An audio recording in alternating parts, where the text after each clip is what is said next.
एक महिला को शासिका बनते हुए देखना पसंद नहीं करते थे। कि वो कहते हैं ना, बचपन का प्यार मेरा भूल नहीं जाना रे। याकूत और रजिया सुल्तान के बीच यूं है, यानी टकाटक है, इश्कबाजी है, संग है रजिया सुल्तान का याकूत के साथ, अवैध रिश्ते हैं, रखैल है उसकी, ऐसे लोग बौखला गए। रजिया सुल्तान से लोग नफरत करने लगे। आजा आजा राजा, अंदर आजा, खिड़की मत खड़काओ वाली महिलाओं को देखते हैं। सबसे शक्तिशाली हथियार उसका होता है हुस्न का जाल फेंकना, है ना। तो वो हुस्न का जाल फेंकी, बाल इधर उधर की और अल्तुनिया को प्रस्ताव दी कि मुझसे शादी कर लो। इसका जादू सर चढ़ के बोलेगा।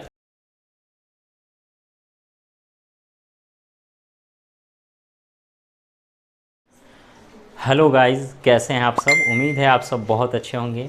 आज के क्लास में हम लोग बहुत ही इम्पॉर्टेंट और महत्वपूर्ण टॉपिक पर बात करने वाले हैं। आज के क्लास में हम जानेंगे रजिया सुल्तान के बारे में। ये रजिया सुल्ताना होना चाहिए, लेकिन रजिया सुल्तान क्यों है यह जानेंगे। यह भी जानेंगे कि इसके जो फादर थे अब्बा जान इल्तुतमिश, उसने अपना उत्तराधिकारी अपने बेटे के बजाय अपनी बेटी रजिया सुल्तान को क्यों चुना। रजिया सुल्तान की क्या खामियां थी, क्या विशेषताएं थी, यह भी समझेंगे। रजिया सुल्तान के द्वारा किए गए कुछ अच्छे कार्य जो हैं, जिसके लिए इन्हें याद किया जाता है। ये पहली महिला मुस्लिम शासिका थी, कैसे थी, इसके बारे में तमाम वो तथ्य हम समझेंगे। आज के क्लास बहुत ही खास होने वाला है। क्लास 11-12 में जिनका हिस्ट्री है उनके लिए बहुत ही इम्पॉर्टेंट वीडियो है, और क्लास बीए में भी अगर जिन बच्चों का हिस्ट्री ऑनर्स है उनके लिए भी यह वीडियो आज का बहुत ही इम्पॉर्टेंट है। साथ ही साथ जो जीके जीएस की कंपटीशन की तैयारी करते हैं उनके लिए भी इस टॉपिक से रिलेटेड कुछ प्रश्न वरदान साबित हो सकते हैं। तो आज के क्लास में रजिया सुल्तान के बारे में शुरू से अंत तक हमारे साथ बने रहें, और हम आपको बेहतर से बेहतर तरीके से बताने की कोशिश करेंगे। तो चलिए आज शुरू करते हैं। उससे पहले आपसे गुजारिश कि चैनल पर नए हैं तो सब्सक्राइब जरूर कीजिए और बेल आइकन भी दबाइए, ताकि आपको नोटिफिकेशन मिलता रहे इस तरह की इन्फॉर्मेटिव वीडियो का। साथ ही साथ वीडियो अगर आपको अच्छा लगता है तो लाइक शेयर कमेंट अवश्य करें और हमसे जुड़े रहें, इसके लिए हम आपके शुक्रगुजार हैं। चलिए आज के क्लास शुरू करते हैं। देखिए, रजिया सुल्तान के बारे में पढ़ना है। रजिया जो है ये पहली महिला मुस्लिम शासिका बनी। इनका जन्म 1205 ईस्वी में हुआ। इतिहासकारों ने इसका डेट ऑफ बर्थ जो है, डेट और मंथ पता नहीं लगा पाया है, इसलिए 1205 ईस्वी में लगभग जन्म हुआ था। 1205 ईस्वी ही है, लेकिन इनका मंथ और डेट जो है यह अज्ञात है। ठीक है। रजिया सुल्तान का जन्म इल्तुतमिश के दरबार में हुआ था। इल्तुतमिश इसके फादर का नाम है। इल्तुतमिश से रिलेटेड हमने एक वीडियो भी बनाया था। उस वीडियो को यदि आप न देखे हैं तो प्लेलिस्ट में जाएं हिस्ट्री के, और वहाँ उस वीडियो को ज़रूर देखें। ठीक है। देखिए, इल्तुतमिश कुतुबुद्दीन ऐबक का गुलाम था, और कुतुबुद्दीन ऐबक मोहम्मद गौरी का गुलाम था। तो गुलाम वंश की शुरुआत होती है। कुतुबुद्दीन ऐबक ने अपने गुलाम इल्तुतमिश को यहाँ का दिल्ली का सल्तनत बनाया एक 1211 ईस्वी में। 1206 ईस्वी से लेकर के 1206 से लेकर 1290 ईस्वी तक गुलाम वंश का शासन रहा, और इसमें इल्तुतमिश ने 1211 ईस्वी में शासन शुरू हुआ उसका, इल्तुतमिश का, और 1236 ईस्वी तक वह राजा रहा। इस 25 सालों में इल्तुतमिश ने क्या शासन किया, किस तरह, उसके सारे चीज़ों के बारे में हमने एक वीडियो बनाया है, जिसे आप ज़रूर देखिए। आज के क्लास में हम जानेंगे 1236 ईस्वी में रजिया सुल्तान भारत की पहली महिला सुल्तान बनती है दिल्ली सल्तनत का। वो कैसे बनती है आइए देखते हैं। ये जो कुतुबुद्दीन ऐबक है उनकी बेटी का नाम था कुतुब बेगम, और इसी कुतुब बेगम से इल्तुतमिश की शादी हुई थी। ऐसे इल्तुतमिश की कई बीवियां थी। शाह तुर्कान भी उसकी बीवी का नाम था, कुतुब बेगम भी उसकी बीवी का नाम था। इसके अलावा एक दो अन्य भी थे, क्योंकि पहले के ज़माने में राजा महाराजा बादशाह बहुत सारी एक से अधिक शादियाँ करते थे। तो ये रजिया सुल्तान रिश्ते में ऐबक की नतनी हुई, इल्तुतमिश की बेटी हुई, और कुतुब बेगम की अपनी बेटी हुई। ठीक है। ये रजिया सुल्तान के भाई का नाम था नसीरुद्दीन मोहम्मद। ये कुतुब बेगम का लड़का था। ठीक है। ऐसा माना जाता था कि इल्तुतमिश की मृत्यु के बाद ये नसीरुद्दीन मोहम्मद ही राजा बनेगा, बादशाह बनेगा, लेकिन इसकी मृत्यु 1229 ईस्वी में हो गई, जिससे इसकी कहानी ख़त्म। रजिया उसके बाद अब कौन बनेगा यह सारा सस्पेंस बना हुआ था। लेकिन कुछ ऐसे एकाध घटनाएं हुई जिसके वजह से रजिया सुल्तान की दावेदारी सबसे मजबूत हो गई, और उत्तराधिकारी के रूप में इल्तुतमिश ने अपना रजिया सुल्तान को उत्तराधिकारी चुन लिया, और इस तरह पहली महिला मुस्लिम शासिका रजिया सुल्तान बनी। हुआ कुछ यूँ कि ये जो इल्तुतमिश था यह बामियान के बामियान के अभियान पर था। बामियान पाकिस्तान में पड़ता है। उसी अभियान में दिल्ली से अपनी लाव लश्कर सेना लेकर के ये पहुंचा था बामियान। वहाँ के युद्ध में युद्ध किया, लेकिन उसकी लंबे युद्ध के वजह से उसकी तबीयत खराब हो गई। बामियान के ही अभियान में वह जब तबीयत ख़राब हो गया तो अपने घर वालों के नाम एक ख़त लिखा। ख़त में बताया कि मेरी तबीयत ख़राब है, हो सके तो आप में से कोई भी अगर लड़का या पत्नी या जो भी चाहे मिलना तो आए, हमसे मिले। उम्मीद था इसे कि मेरे सारे लड़के आएंगे, मुझे गले लगा लेंगे, मुझसे मिलेंगे। लेकिन इल्तुतमिश के साथ कुछ दूसरा हुआ। इल्तुतमिश से मिलने के लिए उनका कोई भी लड़का नहीं आया। यहाँ तक कि सारे लड़के इल्तुतमिश की मृत्यु का खबर पाकर या अस्वस्थता का खबर पाकर आपस में लड़ने लगे, एक दूसरे को मारने मरने पर उतारू हो गए। राज्य के बंटवारे को लेकर के कलह उत्पन्न हो गया। कोई कहने लगा हम ये राज्य लेंगे, तुम ये राज्य लोगे, वो राज्य लोगे, वो उसका दुश्मन बन गया। मतलब आपस में ही मार काट उठा पटक शुरू हो गया। जबकि इल्तुतमिश अभी जीवित है, लेकिन उसके ख़त्म होने का लोगों ने शुरुआत कर दिया और शासन पर कब्जा कर लेने के लिए साजिशें की जाने लगी। इल्तुतमिश को यह चीज़ बहुत बुरा लगा। उसके ख़त के जवाब में कोई उसे मिलने नहीं आया, लेकिन उसकी बेटी, प्राण प्रिय जो बेटी थी रजिया सुल्तान, वो इल्तुतमिश से मिलने बामियान पहुंच गई। इल्तुतमिश अपने बेटों को अपने पास जब नहीं देखा तो वो उसे बहुत बुरा लगा। उसने रजिया सुल्तान से मिला। रजिया सुल्तान गले लगाकर अपने इल्तुतमिश उसे गले लगाकर रोने लगी। एक दूसरे के हाल चाल जाना। इल्तुतमिश ने रजिया सुल्तान के अंदर वो टैलेंट, वो गुण, सारी चीज़ें देखी थी। यहाँ तक कि कई अभियानों में, सफल अभियानों में रजिया सुल्तान उसके साथ सेना के रूप में भी कायम की थी, सेना के जैसे। तो इल्तुतमिश रजिया के अंदर वो क्षमता देखता था, वह योग्य भी थी। उसके अंदर घुड़सवारी का, हाथी के चलाने का, धनुर्विद्या, माने हर तरह का, तलवारबाजी का, सब चीज़ का हुनर था। रजिया सुल्तान एक योग्य शासिका थी, निश्चित निसंदेह, और इस चीज़ से इल्तुतमिश वाकिफ था। इल्तुतमिश ने अपने बेटे को उत्तराधिकार चुनने के बजाय उसने कहा कि अब मेरी मौत बहुत समीप है। अब रजिया सुल्तान एक लेटर लिखा, उस लेटर पर साइन मुहर करके रजिया सुल्तान को अपना उत्तराधिकारी दिखा दिया। रजिया, उसकी मृत्यु हो गई 1236 ईस्वी में इल्तुतमिश की। इल्तुतमिश की मृत्यु के बाद ये जो रजिया सुल्तान हैं, ये 10 नवंबर 1236 ईस्वी को सुल्तान की गद्दी पर दिल्ली सल्तनत के तख्त पर बैठी। लेकिन यह आसान नहीं था इसका बैठना, क्योंकि बहुत सारे लोग इसके खिलाफ थे। यहाँ तक कि जो नोबेल था, नोबेल का मतलब होता है जिस तरह आज सीएम, डीएम, सीएम, पीएम जिस तरह अपने योजनाओं को लागू करने के लिए आईपीएस, आईएएस ये सब का काम लेता है, ठीक उसी तरह एक ब्यूरोक्रेट्स की तरह, एक सशक्त ब्यूरोक्रेट्स की तरह दिल्ली सल्तनत में कुछ नोबेल की, कुछ अमीरों की बहाली कर रखी थी। ठीक है, अमीरों की बहाली कर रखी थी इल्तुतमिश ने। उसकी संख्या 40 थी और उन्हें चरगान भी कहा जाता था। चरगान या तुर्कान ए चहलगानी, तुर्कान ए चहलगानी, ए चहलगानी यहाँ लिखा हुआ है, तुर्कान ए चहलगानी, अमीर या नोबेल कहा जाता था। ये चरगानों की संख्या 40 थी। ये इल्तुतमिश के बहुत भरोसेमंद आदमी थे, उनके साथ बड़ी घनिष्ठता थी। इल्तुतमिश के साथ उठना बैठना, खाना पीना, शिकार करना, सारी चीज़ें वो करता था। इल्तुतमिश अपने सहयोगी के तौर पर एकदम उसे पास रखता था। ये उनके साथ विश्वास भी बहुत अच्छा था। इल्तुतमिश भी ठीक था, सब चीज़ ठीक था। लेकिन जब रजिया सुल्तान को राजा बनने की बारी आई, सुल्तान बनने की बारी आई, तो ये अमीर जो नोबेल थे, तुर्कान ए चहलगानी, चालीसा दल, चरगान भी कहते हैं, 40 लोगों ने विद्रोह कर दिया कि रजिया सुल्तान के अंदर हम काम नहीं करेगी, ये सुल्तान रहेगी, ये छोटी बच्ची के समान है। और वो भी महिला। उस समय इस्लामिक कंजर्वेटिव लोग थे, कट्टरपंथी इस्लामिक लोग थे, जो कि एक महिला को शासिका बनते हुए देखना पसंद नहीं करते थे। उन लोगों ने रजिया सुल्तान को अपने पद पर बिठाए, राजा के पद पर। ये उनको बहुत नागवार गुजरता था, इसलिए रजिया का बहुत विद्रोह हो रहा था, बहुत बड़े पैमाने पर विद्रोह हो रहा था। वो राजा नहीं बन पा रही थी, सुल्तान बादशाह नहीं बन पा रही थी। तो ये रजिया ने क्या किया कि लाल कपड़ा पहना। लाल कपड़ा का मतलब उसका रंग लाल था।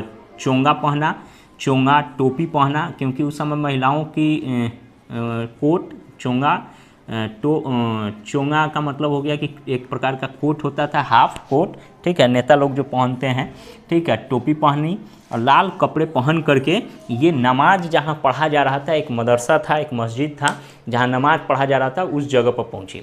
उसने वो ख़त इल्तुतमिश के द्वारा जो लिखा हुआ दिखाया, किसको? आम लोगों को कि हमें राजा बनने का इल्तुतमिश ने ये ऑर्डर जारी किया है। लेकिन ये चरगान और कुछ लोग जो उसके खिलाफ था उन्होंने रजिया सुल्तान को सुल्तान के पद पर बैठने से रोक रहा था। तो आम लोगों की सहमति से, आम लोगों के सहयोग से रजिया सुल्तान जो है कि सुल्तान बनी। ये 10 नवंबर 1236 का वो दिन था। रजिया सुल्तान आम लोगों के सहयोग से, लाल कपड़ा का मतलब होता है न्याय का प्रतीक, इल्तुतमिश ने लाल कपड़े को न्याय का प्रतीक बनाया था और इसी कपड़े को देख के न्याय मांगने को लेकर के आम लोगों के बीच रजिया सुल्तान गई। लोगों का इसे सहयोग भी मिला और इस तरह रजिया सुल्तान को सुल्तान बनने का सुअवसर मिला। चलिए 10 नवंबर 1236 को रजिया सुल्तान मतलब सुल्तान बन गई। उसने अपना नाम रखा जलालत उद दीन रजिया। उसका पूरा नाम था जलालत उद दीन रजिया। ये 1236 से लेकर 1240 तक लगभग 3 साल 6 महीने 6 दिन 3 साल 6 महीने 6 दिन इसने शासन किया रजिया सुल्तान ने। 3.5 साल। इस 3.5 साल में उसने बहुत सारे उतार चढ़ाव देखे, राज्यों में उसके खिलाफ साजिशें हुई, लोगों ने उसके साथ तरह तरह के व्यवहार किए। उन सारी चीज़ों को आज हम कवर करते हैं, समझते हैं इस चीज़ को। देखिए रजिया सुल्तान जब सुल्तान बनी तो बहुत अच्छा काम की, क्योंकि आज से जरा सोचिए इल्तुतमिश ने आज से 800 साल पहले 13वीं शताब्दी में अपनी बेटी को सुल्तान बनाया, क्योंकि बेटी के अंदर वो गुण थे, वो क्षमता थी, योग्यता थी, सब तरह से वो परफेक्ट थी। वो महिला शासन करने के लायक थी। लेकिन कुछ इस्लामिक कट्टरपंथियों को और कुछ लोगों को यह बात नागवार गुजरती थी, इसलिए उसका विरोध किया जा रहा था। खैर वो किसी तरह सहयोग से रानी तो बन गई, सुल्तान बन गई। अब जो है लोग इसका विरोध करने लगे। ये 40 जो लोग थे चहलगामी चरगान, उसमें पर्शियन, तुर्क, अरबी लोग थे ज़्यादातर। ये सारे इस्लाम से जुड़े हुए थे, इस्लामिक थे, इल्तुतमिश के भरोसे के आदमी थे। लेकिन रजिया सुल्तान का भरोसा इन्हें नहीं था और रजिया सुल्तान के पास इनका भरोसा नहीं था। इसमें कुछ हिंदू लोग भी थे, लेकिन उनकी संख्या 1-2 थी और उसका कोई चलती भी नहीं चलता था। ये पर्शियन, तुर्क, अरबी लोग की ही चलती थी। इसमें 40 लोग में लगभग यही अधिकतर लोग थे। उसके बाद में रजिया सुल्तान जब रानी सुल्तान बनी तो उसने कुछ अच्छे काम किए। सबसे पहले तो वो सेकुलर थी। सेकुलर का मतलब होता है वह हिंदू मुस्लिम में भेदभाव नहीं करती थी, सारे लोगों को, अपने दरबार के सारे लोगों को बहुत अच्छा से ट्रीट करती थी, सेकुलर थी। उसने कुछ अच्छे काम ये किए कि उसने ओपन दरबार लगाए। जिस तरह आज हम लोग देखते हैं मुख्यमंत्री जनता दरबार, डीएम जनता दरबार, आम लोगों के गरीब, यतीम, बूढ़ा, जो कमज़ोर है, असहाय है, उनकी समस्याओं का समाधान किया जाता है। ठीक उसी तरह रजिया सुल्तान ने ओपन दरबार लगा के लोगों की समस्या का समाधान किया और ये चीज़ें लोगों में आम हो गई। आम लोग भी रजिया सुल्तान को अपना मसीहा समझने लगे। ठीक है, उसने अच्छे काम भी किए, शिक्षा के क्षेत्र में भी काम किए, स्कूल बनवाए, कला को भी आगे बढ़ाया। पर्दा, जो महिलाओं के साथ भेदभाव होता था, तरह तरह के प्रतिबंध थे, तो उस पर्दा प्रथा का भी उसने विरोध किया। हालांकि ये सारी चीज़ें इस्लामिक कट्टरपंथियों के लिए बहुत नागवार गुजरती थी और रजिया सुल्तान को इसका खामियाजा भी भुगतना पड़ा। ये इसी अच्छे कार्यों की वजह से रजिया सुल्तान औरों के, चरगान के और आम जो लोग थे, जो आम जनता थी, जो इन चीज़ों के विरोध विचार रखती थी, उनके नज़र में खटकने लगी। वो लैंगिक समानता भी चाहती थी। लैंगिक समानता का मतलब महिला पुरुष को समान अधिकार मिले, इसकी भी वह पक्षधर थी। इसीलिए वो महिला होते हुए भी वह पुरुष का ड्रेस धारण करती थी, कोट पहनती थी, टोपी लगाती थी, एक पुरुष के भेष में, मेल ड्रेस में वो दरबार में हाथी पर बैठ जाती थी।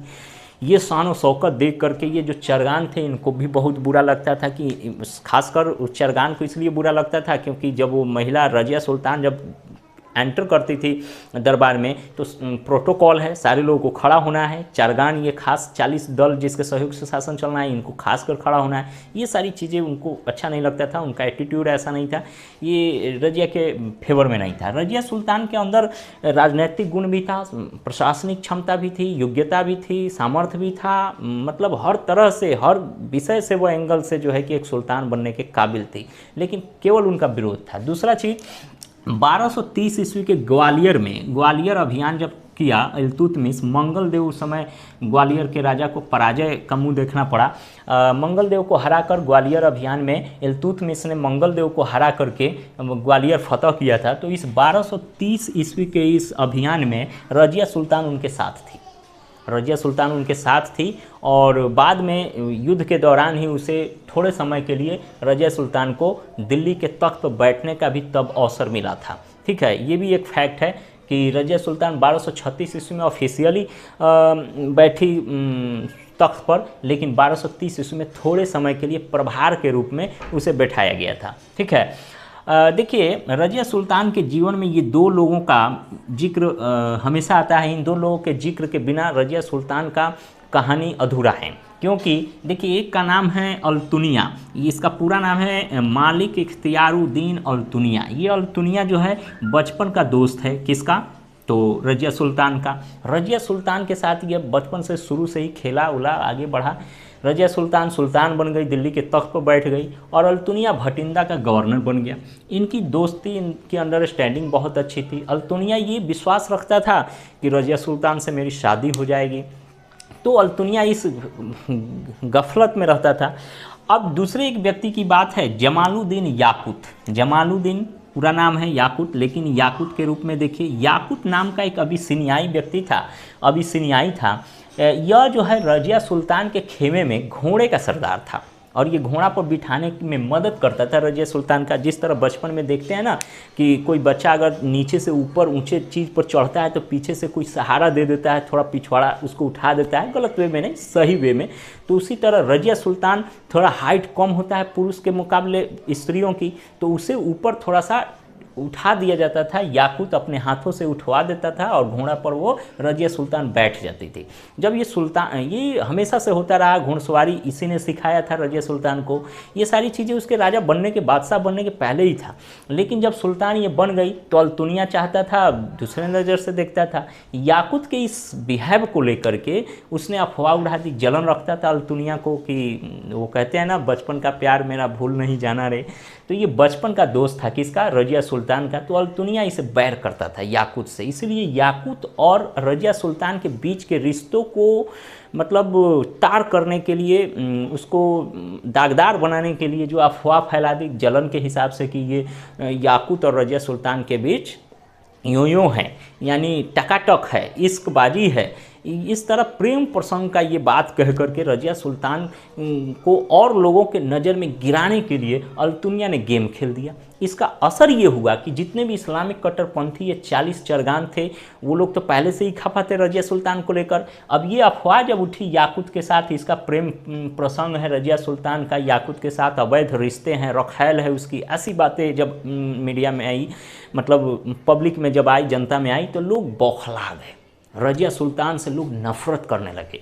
ये चहलगानी, तुर्कान चहलगानी ने उस चीज़ को और हवा दिया। पहले से ही ये लोग परेशान थे, ये रज़िया सुल्तान को हवा दिया इस मैटर को लेकर के। तो याकूत और रज़िया सुल्तान के बीच के रिश्ते को दागदार बनाने के लिए अफवाह के रूप में अल्तुनिया ने ये बता दिया। ठीक है, तो ये दो लोग जो हैं रज़िया सुल्तान के जीवन से रिलेटेड हैं। हालांकि याकूत जो है एक अच्छा घुड़सवार था, घोड़ा के सरदार था, घोड़े की देखरेख करता था, सेना में घोड़े की रख रखाव यही करता था। तो रज़िया सुल्तान जब सुल्तान बनी तो उसने याकूत को अपने दरबार में अमीर आखुर का पद दिया। अमीर, क्वेश्चन भी है, अमीर आखुर का पद किसने प्राप्त किया, याकूत ने। किसने दिया, रज़िया सुल्तान ने। अमीर आखुर का मतलब क्या होता है, घोड़े का सरदार। और इस तरह याकूत अमीर आखुर बना और वो उसे मतलब घोड़े पर बिठाने में मदद करता था। अब देखिए अल्तुनिया अब रज़िया सुल्तान से वैर करने लगा। इस चीज़ को चहलगानी जो थे, तुर्कान चहलगानी, अल्तुनिया को हायर किया, साजिश में अपने साथ मिला लिया और साजिश रचने लगा रज़िया सुल्तान के विरोध में कि किस तरह रज़िया को पद से हटाया जाए और फिर हमारा शासन स्थापित हो। रज़िया के अंदर रहकर काम करना, एक महिला शासिका के अंदर रहकर काम करना हमारे लिए शोभा नहीं देता है, ये सारी चीज़ें थी। तो रज़िया को हटाने के लिए, शासिका के रूप में उसे पद से मुक्त करने के लिए इन लोगों ने बहुत ही प्रयास किया। देखिए अब कुछ घटनाएं घटती है। सरहिंद में विद्रोह होता है, पंजाब के पास एक जगह है सरहिंद, वहाँ विद्रोह होता है। उस विद्रोह को दबाने के लिए, उसका दमन करने के लिए रज़िया सुल्तान अपने सेना के साथ, टुकड़ी के साथ, सेनापति के साथ कूच करती है, सरहिंद के तरफ जाती है और वहाँ उसका विद्रोह दबाने के लिए कुछ सैन्य कार्रवाई करती है। तब तक घात लगाकर बैठे हुए अल्तुनिया के सेना, अल्तुनिया और ये चरगान का सहयोगी जो था, ये सारे लोगों ने रज़िया सुल्तान को कैद कर लिया। कैद करके भटिंडा के जेल में भर्ती कर दिया। चूँकि अल्तुनिया भटिंडा का गवर्नर था तो भटिंडा उसके कब्जे में था। भटिंडा के जेल में रज़िया सुल्तान को कैद करके डाल दिया गया। अब रज़िया सुल्तान पकड़ी गई। अब तरह तरह के उसके विचार आने लगे। ये बात जैसे ही चहलगानी को पता चला, तुर्कान चहलगानी चालीसा दल, ये 40 लोगों की जो एक दल था, नोबेल का जो दल था, उन लोगों में खुशी की लहर व्याप्त हो गई कि चलो भाई अब जो है हमारे रास्ते का कांटा हट गया, रजिया सुल्तान को हमने कैद कर लिया, जेल में डाल दिया, अब उसकी हत्या कर देंगे, हमारा काम अब आसान हो गया। ये सारे 40 लोग पार्टी सार्टी करने लगे, खुशी मनाने लगे, डीजे उजे पार्टी सार्टी बहुत सारे करने लगे। सब आपस में ये तय कर लिया ये वाला पार्ट मेरा रहेगा, ये वाला तुम्हारा, तुम ये शासन करना, तुम्हारा ये पद रहेगा। ये 40 लोग पूरे साम्राज्य को टुकड़ों में बांट लिया और अपना अपना मौज मस्ती रात भर करने लगा, पार्टी सार्टी खूब होने लगी। रजिया के हट जाने की वजह से ये बहुत उत्साहित हो गए। अब इस जो लिस्ट बनाया गया इस 40 लोगों ने कि हमारा ये काम, हमारा वो काम रहेगा, उस लिस्ट में अल्तुनिया कहीं नहीं था। अल्तुनिया ने ही काम किया। अब देखिए कितनी विडंबना है, अल्तुनिया के सहयोग से रजिया सुल्तान को कैद किया गया, जेल में डाला गया, दिल्ली सल्तनत का तख्त खाली हुआ और उसी अल्तुनिया को इस 40 लोगों ने कोई पद नहीं दिया। ये बात अल्तुनिया को बहुत बुरी लगी कि बताइए हम नहीं रहते तो ये कैद नहीं होता, जेल नहीं होती, तख्त खाली नहीं होता, इनको ये मौका नहीं मिलता, लेकिन मेरे होने से इनका भला हो रहा है, लेकिन ये जो है मुझे एक पद भी नहीं दे रहे हैं। अल्तुनिया इस पेशोपेश में था। ये रजिया सुल्तान इधर परेशान इसलिए थी कि अब मुझे तो तख्त से हाथ धोना ही पड़ा, अब मैं कैद हो गई, अब मेरी हत्या हो जाएगी, मर जाएंगे, मतलब इस चीज़ में थी। अब देखिए राजशाही का एक रूल होता है कि अंत समय तक शस्त्र त्याग नहीं करता, अंत समय तक वो शस्त्र उठाए रहता है, लड़ाई करता है, बात का हो, सैन्य का हो, मतलब वो हार जल्दी नहीं मानता है। इसीलिए रजिया सुल्तान ने भी अपना अंतिम दांव चलने के लिए कुछ तरकीब निकाली। तरकीब बड़ी ज़बरदस्त थी। अल्तुनिया चूँकि रजिया सुल्तान के बचपन का दोस्त था, अल्तुनिया को बखूबी जानती थी रजिया सुल्तान। रजिया सुल्तान ने अल्तुनिया को अपने पास बुलाया, आजा आजा राजा, अंदर आजा, खिड़की मत खड़काओ वाली बात। उसने जो है एक चाल चली, ये चाल चली कि जैसे महिलाओं को देखते हैं सबसे शक्तिशाली हथियार उसका होता है हुस्न का जाल फेंकना, है ना, तो वो हुस्न का जाल फेंकी, बाल इधर उधर की और अल्तुनिया को प्रस्ताव दी कि मुझसे शादी कर लो। अल्तुनिया भी उसके इश्क के मोह जाल में फंस गया बुरी तरह और वो रजिया सुल्तान को नो नहीं कह सका। रजिया सुल्तान ने ये ऑफ़र दिया कि अल्तुनिया देखो अब मेरी मौत हो जाए जो भी हो, तख्त तो किसी और का 40 लोगों का हो जाएगा, तुम्हें क्या मिलेगा, कुछ नहीं, लेकिन तुम मुझसे शादी कर लो, तुम्हें जो है माला माल कर देंगे। एक तो मैं तुम्हारी रानी बन जाऊंगी, दूसरा कि तख्त जो है दिल्ली का सल्तनत का राजा तुम ही रहोगे, तुम्हारी मैं बेगम रहूंगी, सारा चीज़ तुम्हारे कब्जे में रहेगा। 40 लोगों को बदल के दूसरी टीम तैयार कर लेंगे शासन करने के लिए। अल्तुनिया को ये बात बहुत अच्छी लगी। इश्क में वो बेचारा चढ़ गया, नहीं कहते हैं इश्क का जादू सर चढ़ के बोलेगा, तो अल्तुनिया के सर चढ़ गया था इश्क और वो चहलगानी के साथ जो उसके रिश्ते थे उसने ख़त्म कर लिए और रजिया सुल्तान के साथ उसने निकाह कर लिया, शादी कर ली। अब सवाल यहाँ से ये पूछता है रजिया सुल्तान का पति कौन था, तो अल्तुनिया। रजिया सुल्तान किससे शादी की, अल्तुनिया। चलिए, उसका पूरा नाम था मालिक इख्तियारुद्दीन अल्तुनिया।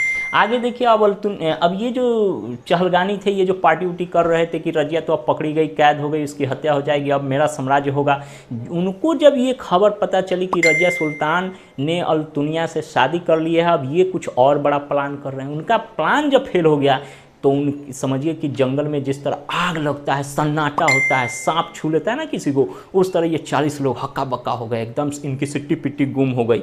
ये लोग की जो हंसी मुस्कुराहट चैन सब खत्म हो गया, सारा आनंद काफूर हो गया और फिर से ये सदमे में चले आए। लेकिन इन्होंने फिर से एक साजिश रची कि अब अल्तुनिया सहित रजिया सुल्तान को ख़त्म करना है, क्योंकि अब अल्तुनिया भी हमसे वादा खिलाफ़ी करके हमसे अलग हो गया है। अब इन लोगों ने क्या किया, तुर्कान चहलगानी ने, चारगान ने एक सेना तैयार की डाकुओं की और चल दिया किधर, सरहिंद यानी भटिंडा, जहाँ भटिंडा अल्तुनिया था वहाँ चल दिया।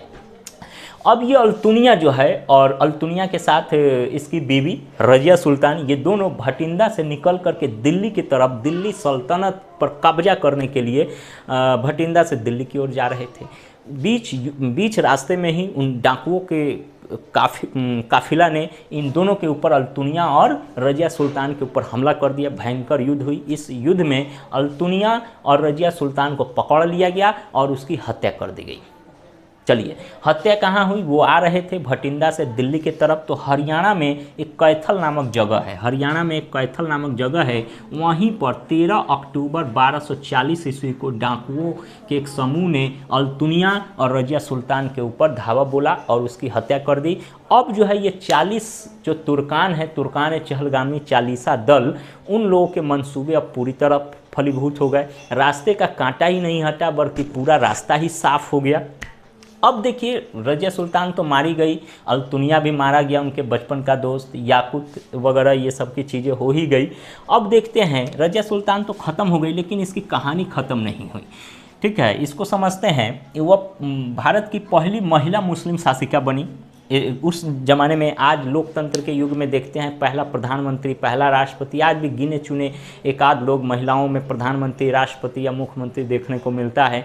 लेकिन आज से 800 साल पहले इल्तुतमिश ने उसकी योग्यता और क्षमताओं से अवगत होकर के एक योग्य व्यक्ति को शासिका सल्तनत का तख्त पर बैठाया था, सुल्तान बनाया था। वो बहुत अच्छी शासिका थी, उसने बहुत अच्छे काम किए, विकास का काम हुआ, बहुत अच्छा हुआ। लेकिन कुछ लोगों ने उसे अपने इस पुरुष प्रधान समाज में उसको जो है कि ठीक से नहीं देखा, उसे साजिश के तहत उसे हटा दिया गया। रजिया सुल्तान भी उतनी मजी हुई शासिका नहीं थी। उस 40 लोगों का दमन करना चाहिए या उसको मिलाना चाहिए, बातचीत करना चाहिए, किसी तरह से कुछ अच्छा करना चाहिए, रास्ता निकालना चाहिए, अपने साजिशकर्ताओं का जवाब देना चाहिए। लेकिन इस चीज़ में रजिया सुल्तान थोड़ी सी असफल हो गई।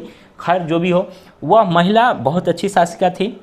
वह लाल रंग की कोट टोपी पहन के मेल ड्रेस पर दरबार में एकदम हाथी पर बैठ के आती थी। प्रोटोकॉल के तहत सारे लोग खड़े हो जाते थे, है ना, ये उसका था। चरगान को ये बात बहुत बुरा लगता था, वहीं से साजिश शुरू हुई और कुछ समस्याएं थी। ये जो महिला थी रजिया सुल्तान, ये साजिश की शिकार हो गई और इसका जो बात व्यवहार, जो पर्दा के बाहर रहना, पर्दा से मतलब मुंह नहीं ढकना, बुर्के में नहीं रहना, ये सारी चीज़ें इस्लाम के खिलाफ लोग मानते थे। कुछ कंजर्वेटिव इस्लामिक जो लोग थे वो इस्लाम के खिलाफ मानते थे।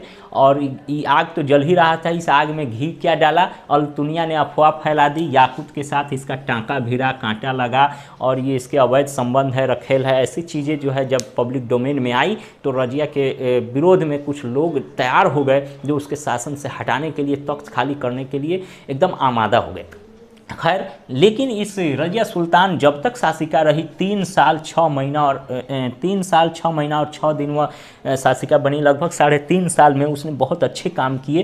अच्छे काम क्या किया हमने पहले ही बता दिए। उसके अंदर योग्यता भी थी, वो क्षमतावान थी, सामर्थ्यवान थी, सैन्य संचालन उसे आता था, लोगों से मेलजोल करना, आम जनता से कनेक्ट होना, बहुत तरह से योग्य थी। एक शासिका का हर वो गुण, उसके टैलेंट उसके अंदर था, लेकिन उसकी खात्मा हो गया। आगे देखिए, रुकनुद्दीन फिरोज और मोइनुद्दीन बहराम, ये 2 भाई थे शाह तुर्कान। देखिए, इल्तुतमिश की कई शादियाँ थी, बादशाह पहले के ज़माने में एक से अधिक शादियाँ करता था। तो ये कुतुब बेगम और शाह तुर्कान, ये दोनों इल्तुतमिश की पत्नी थी। तो शाह तुर्कान जो है, इसका लड़का था रुकनुद्दीन फिरोज, मोइनुद्दीन बहराम। तो बहराम के ही मतलब सहयोग से इसकी हत्या की गई और इसकी मृत्यु के बाद बहराम ही वहाँ का राजा बन गया फिर दिल्ली सल्तनत का। आगे इसके बारे में भी हम वीडियो लेकर आएंगे। तो उम्मीद है आज का क्लास आपको पसंद आया होगा। रजिया सुल्तान ने कितने सनसनीखेज, कितने हैरत अंगेज कारनामे किए और किस तरह वो शासन की, और थोड़े दिन का ही शासन कितना उल्लेखनीय है, इतिहास में ऐतिहासिक हो गया। ये सारी चीज़ें हमने आपको बखूबी बताने की कोशिश की। शॉर्टकट में सारे तथ्य हमने समेटे। आज की क्लास में इतना ही रहने देते हैं, मिलते हैं अगले क्लास में। वीडियो अच्छा लगा हो तो लाइक शेयर कमेंट अवश्य करें और चैनल पर नए हैं तो सब्सक्राइब कर लीजिए, अब भी कर लीजिए, और साथ ही साथ बेल आइकन को भी दबा दीजिए ताकि नोटिफिकेशन आपको मिलता रहे। इतना ही कह के हम अपनी बातों को विराम देते हैं। अपना ख्याल रखिएगा। जय हिंद छात्रों।